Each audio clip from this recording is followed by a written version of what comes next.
Nombreux sont ceux qui ont commencé avec un reptile dans un terrarium de 10 gallons, devenu trop petit avec le temps, et qui traînent désormais dans le sous-sol à prendre la poussière.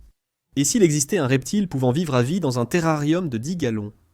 Aujourd'hui, découvrons les 5 meilleurs reptiles pouvant vivre toute leur vie dans un terrarium de 10 gallons. Je suis Adam, avec Diamant. Vous regardez Weekend's Wicked Reptiles? Restez avec nous.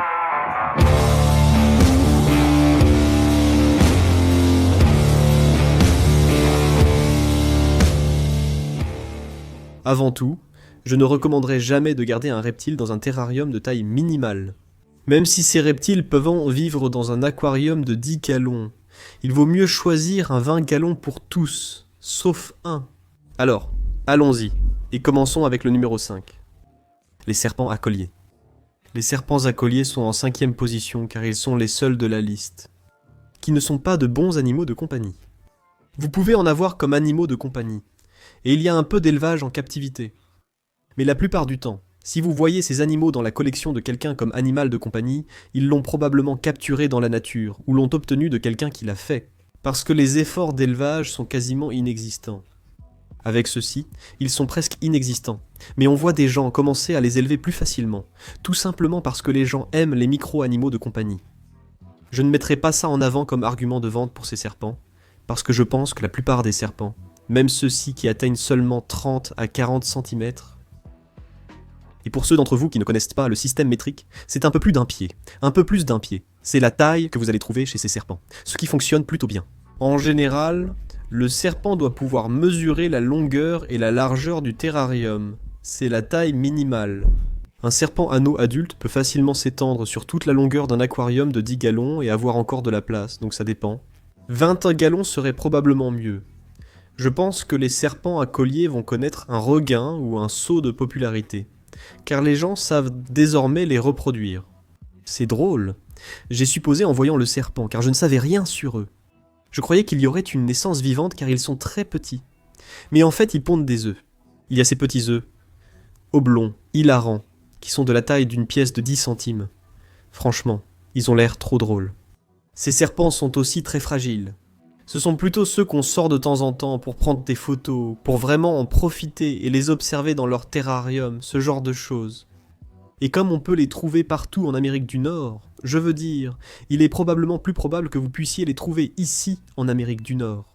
Si vous êtes au Royaume-Uni et pensez, ce serait génial. Ces animaux pourraient devenir plus populaires dans le commerce des animaux de compagnie dans les prochaines années. Mais ils n'atteindront jamais la popularité d'un serpent des blés. Si vous êtes déterminé à avoir un serpent à collier, sachez qu'il est insectivore. Ce qui va être un thème récurrent dans la vidéo d'aujourd'hui. Ce qui est plutôt cool, car c'est un serpent qui n'a pas besoin de manger des rongeurs. C'est très important pour beaucoup. Vous pouvez leur donner des limaces ou des grillons, de taille adéquate, ou même Grobtera. Je donne souvent ces larves à mes insectivores, surtout aux geckos et animaux similaires. Si j'avais un serpent pour les manger, ce serait génial. Numéro 4. En passant à un terrarium de 10 gallons plus arboricole. Le gecko diurne bleu de William, aussi appelé gecko des cavernes de William, ou sous d'autres noms. Le Godactylus williamsi, c'est le nom latin. Ça me fait un peu penser à ptérodactyle. Ne mettez pas de ptérodactyle dans un terrarium de 10 gallons. Ils n'y tiennent pas. Ce gecko bleu électrique est d'une couleur éclatante. Chez le mâle en tout cas, les femelles sont un peu plus ternes. Elles ont une couleur vert cuivré. Mais les mâles, franchement, pas étonnant que les gens les aiment. Ils ont vraiment une apparence incroyable. Ils sont d'un bleu tellement vif, incroyablement éclatant. Ils sont rapides, et ils sont en danger critique d'extinction. Il faut les acquérir uniquement nés en captivité, mais ils restent fascinants à observer et peuvent cohabiter.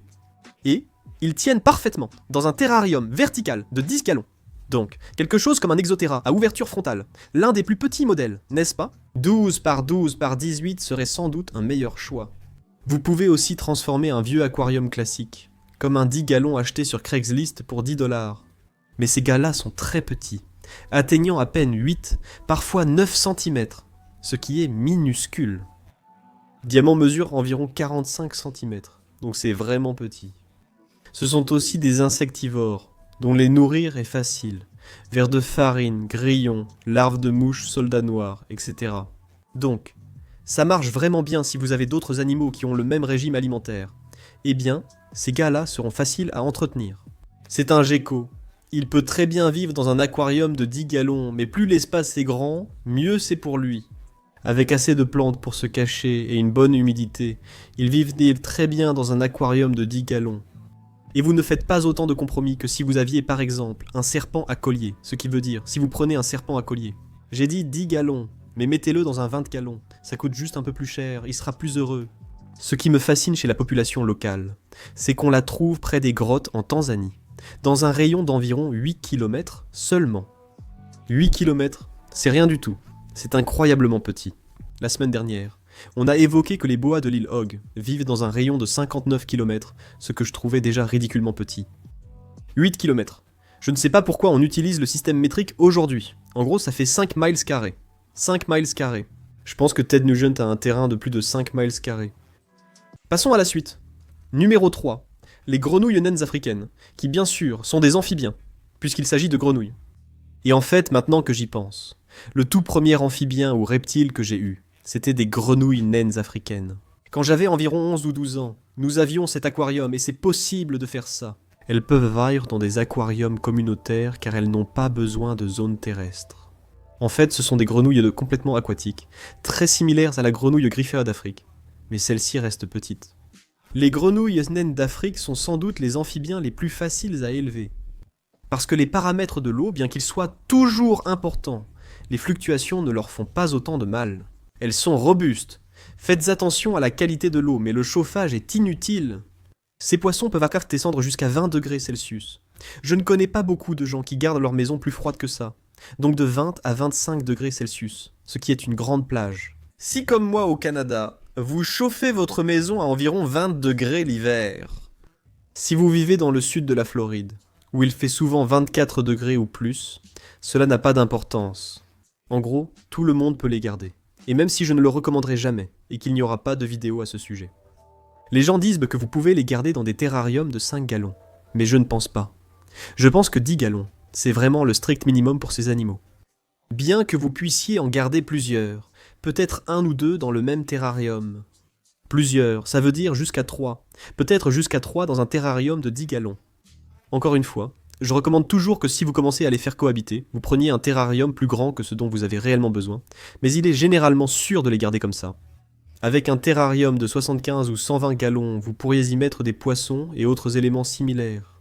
C'est cool car, comme évoqué dans cette vidéo, les terrariums communautaires pour reptiles sont incroyables. Et évidemment, ceci est un amphibien, mais vous voyez ce que je veux dire. Maintenant, ces gars-là ont un régime insectivore. Ils mangent aussi des vers de vase, des artémias et ce genre de choses. Ils mangent des artémias et aussi des granulés. Je conseille une alimentation complète. Ceci n'est pas un guide d'entretien. Faites d'abord vos propres recherches. Parmi tout ce que j'ai évoqué sur cette chaîne, ces créatures sont sans doute les plus faciles à entretenir. Les grenouilles naines africaines sont faciles à entretenir et amusantes à observer, surtout lorsqu'elles bondissent dans l'aquarium. Cette grenouille pourrait vous convenir. Ce n'est pas un reptile, je sais. Numéro 2. Après les nombreuses critiques sur les aquariums de 10 gallons pour manque de serpents dans la dernière vidéo, le serpent brun de Cassé sera ajouté à la liste. Je pense, comme pour le serpent à collier, qu'un aquarium de 20 gallons est préférable. Mais beaucoup de gens les gardent dans des bacs, ou des boîtes en plastique type Tupperware. Je sais que Snake Discovery les garde dans quelque chose comme ça. Et je veux dire, leurs soins sont exceptionnels. Donc je pense que ça fonctionne de les garder dans un aquarium de 10 gallons ou dans un bac de taille équivalente. Ces serpents sont cool, moins fragiles que les serpents à collier, mais restent assez fragiles. Tout ce qui n'atteint qu'environ 1,5 pied va être assez fragile. Ils atteignent au maximum 45 à 50 cm. C'est une espèce terrestre, inutile de prévoir beaucoup de hauteur. Encore une fois, ce sont des insectivores. Ce qui est génial, vous savez. Il suffit de jeter un grillon là-dedans ou de leur donner à nouveau une larve de mouche soldat noir. Descendez ci-dessous pour les commander chez vous. C'est sûrement la meilleure option. Les serpents comme celui-ci préfèrent manger des créatures à corps mou, comme les limaces et les larves, ce qui pourrait être votre meilleure option ici. Les serpents bruns de Dickey sont aussi présents parfois dans mon jardin, même si c'est sans doute exagéré. En randonnée, je croise toujours des serpents bruns de Dickey en retournant une bûche. C'est pareil pour les serpents à collier. En soulevant une bûche ou une pierre, on tombe généralement sur cette espèce. C'est vraiment unique et cool. Ils sont très petits Et les serpents bruns de Deke ne sont pas vraiment impressionnants quand on les regarde. Mais je trouve que leur caractère unique est vraiment incroyable. Ils sont inoffensifs pour vous. Même s'ils vous mordaient, vous ne le sauriez ni ne le sentiriez, sauf en les voyant. Je pense aux personnes qui pourraient avoir peur des serpents, mais qui ont la capacité et l'envie de leur offrir les meilleurs soins, et le savoir-faire et les ressources. Un serpent brun de Deke pourrait convenir. Tant que tu es à l'aise avec leur fragilité et que tu peux t'occuper d'un animal comme celui-ci, parce que les soins ne sont pas extrêmement compliqués. Mais encore une fois, je ne recommanderais vraiment que ceux élevés en captivité, et ceux-là sont assez difficiles à trouver. Je ne sais pas si on les verra gagner en popularité. Je pense qu'il serait plus simple pour vous de trouver un serpent brun de Deke si vous en voulez un.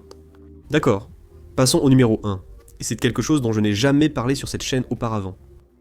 Les Geckopictus, aussi appelés Geckopanther ou Ocello, ont de nombreux noms différents.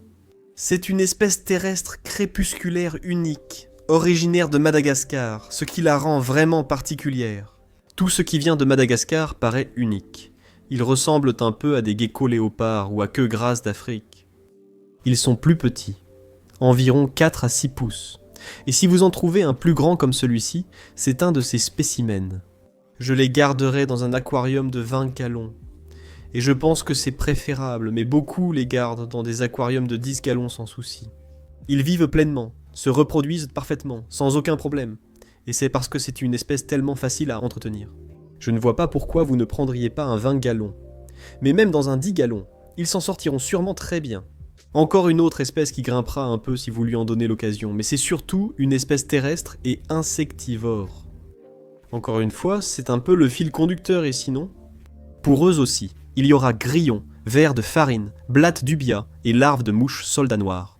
Vous leur donnez juste à manger, toute la gamme et des compléments. Les Geckopictus sont vraiment bon marché et très faciles à trouver, même ici dans le sud de l'Ontario, au Canada, où tout est beaucoup plus cher qu'aux États-Unis, ou même au Royaume-Uni. Ils coûtent environ 50 $ et personne ne veut les acheter. Ils ne sont pas populaires. Peut-être maintenant. Je ne sais pas, je les trouve vraiment cool. Ils peuvent être maniables, bien que plus fragiles qu'eux. N'essaie même pas de me mordre l'oreille. Même s'ils sont plus fragiles qu'un gecko léopard ou des cavernes, ils restent manipulables. Et ils pourraient vraiment faire d'excellents animaux de compagnie. Voilà vos 5 meilleurs reptiles qui pourraient vivre toute leur vie dans un terrarium de 10 gallons. Qu'en pensez-vous ? Cette liste vous semblait-elle bonne ? Avez-vous réalisé que c'était juste pour vous inciter à croire que vous pouvez garder des animaux dans un terrarium de 10 gallons, alors qu'en réalité, vous devriez les garder dans des 20 gallons ? Dites-le moi dans les commentaires ci-dessous et partagez vos idées de vidéos. Je les prends toutes là-bas. Et un remerciement spécial au soutien sur Patreon. Vous êtes incroyables. Vous aurez accès à des vidéos en avance et du contenu exclusif sur Patreon dès la semaine prochaine. Des réductions sur les produits dérivés sont proposées. Et vous pouvez devenir patron dès 1 $ par mois. Le lien est dans la description ci-dessous. J'apprécierais vraiment, et Diamond aussi, ainsi que tous ceux qui ont pris le temps de cliquer sur j'aime, de s'abonner. Je vous remercie. C'est ce qui fait vivre la chaîne. Merci beaucoup, j'ai assez bafouillé pour aujourd'hui. Alors, à lundi